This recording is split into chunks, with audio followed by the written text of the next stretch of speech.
एटा में सीएम योगी ने 800 करोड़ की लागत से बनी सीमेंट फैक्ट्री का इफ्तिताह किया।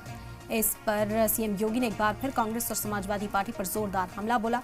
उन्होंने कहा कि मुल्क को पहले अंग्रेजों ने लूटा और जो कुछ बचा कुचा था फिर कांग्रेस और समाजवादी पार्टी ने लूट लिया। दोनों पार्टियों ने मुल्क में तबाही का नया मंजर खड़ा किया है। सीएम ने कहा कि पॉलिटिकल पार्टियों की सरकार सबने देखी, इनकी सरकारों में करप्शन और गुंडागर्दी फैली थी।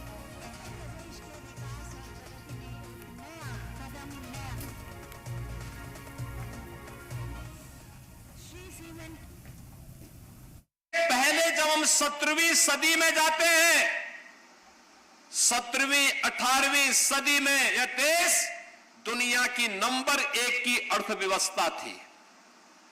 याद करिए, पहले मुगलों ने लूटा, फिर अंग्रेजों ने तबाह किया और जो कुछ बचा रह गया था वह मुगलों और अंग्रेजों के बाद कांग्रेस ने और समाजवादी पार्टी ने तबाही का नया मंजर पैदा करके